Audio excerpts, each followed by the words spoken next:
Iran के supreme leader Ayatollah Ali Khamenei ने Syria में हुए तख्तापलट पर अपना संबोधन दिया। उन्होंने अमेरिका और इजराइल पर असद सरकार के खिलाफ साजिश रचने का आरोप लगाया। खामेनेई ने कहा कि किसी को भी इस पर शक नहीं होना चाहिए कि सीरिया में जो भी कुछ हुआ वो अमेरिका और इजराइल की साजिश का हिस्सा है। ईरान के सुप्रीम लीडर ने अपने संबोधन में अमेरिका और इजराइल को मुख्य साजिशकर्ता बताते हुए सीरिया के एक पड़ोसी मुल्क पर निशाना साधा है।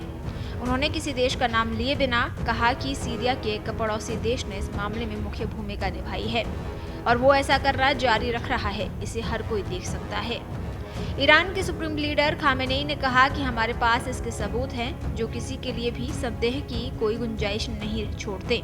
लिहाजा उनके इस बयान से सवाल खड़े हो रहे हैं कि आखिर सुप्रीम लीडर का इशारा सीरिया के किस पड़ोसी मुल्क की ओर है। सीरिया की बॉर्डर रेखाओं पर नजर डालें तो इसके पड़ोस में लेबनान, इजराइल, जॉर्डन, इराक और तुर्की है।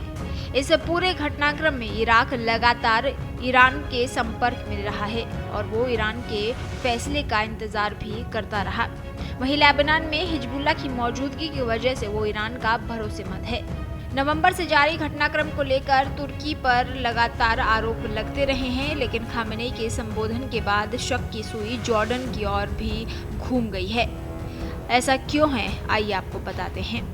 मिडिल ईस्ट में अरब देशों के बीच इजराइल इकलौता यहूदी देश है। ईरान इसके चारों ओर अपने प्रॉक्सी खड़े करने की कोशिश कर चुका है, लेकिन एक इस्लामिक मुल्क ऐसा है जिसने कभी भी ईरान के मंसूबे को पूरा नहीं होने दिया। अप्रैल में जब ईरान ने सीरिया में उसके दूतावास के पास हुए हमले के जवाब में इजराइल पर कार्रवाई की तो जॉर्डन सुरक्षा कवच बनकर खड़ा हो गया। ईरान की ओर दागे गए ज्यादातर ड्रोन और मिसाइलें जॉर्डन ने अपनी हवाई सीमा में ही मार गिराई।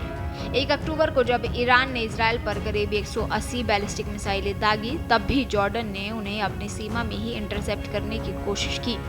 हालांकि जॉर्डन का तर्क था कि ये मिसाइलें उसकी सीमा में गिर सकती थी।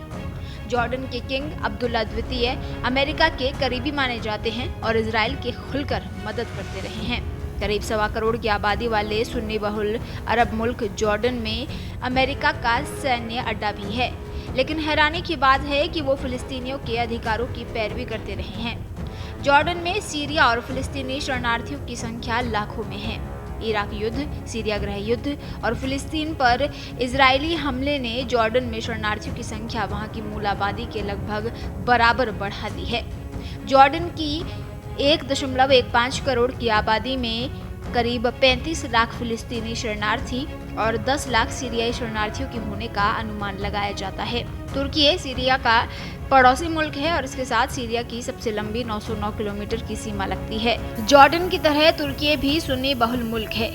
देश के राष्ट्रपति रेसेप तैयब एर्दोआन फिलिस्तीन के मुद्दे को लेकर इजराइल पर काफी हमलावर रहे हैं, लेकिन उन पर आरोप है कि गाजा पर इजरायली हमले के बावजूद वो तेल अवीव के साथ व्यापारिक संबंध बनाए हुए थे। उन्होंने हाल ही में इजराइल के साथ सभी संबंधों को खत्म करने का ऐलान किया था, लेकिन आरोप है कि एर्दोआन सीरिया के मुद्दे पर पर्दे के पीछे से इजराइल और अमेरिका का साथ दे रहे थे। दरअसल तुर्की में करीब 32 लाख सीरियाई शरणार्थी रहते हैं, जो मुल्क के लिए एक बड़ा स्थानीय संकट बन चुके हैं।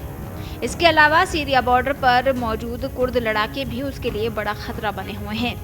सीरिया में तख्तापलट से इजराइल के बाद अगर किसी को बड़ा फायदा होता दिख रहा है तो वो तुर्की है।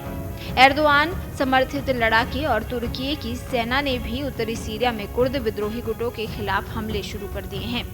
वहीं मंगलवार को तुर्की के राष्ट्रपति ने ऐलान किया था कि वो सीरियाई शरणार्थियों की सुरक्षित और स्वैच्छिक वापसी के लिए सीरिया के साथ अपनी याइलादागी सीमा को खोलने जा रहे हैं।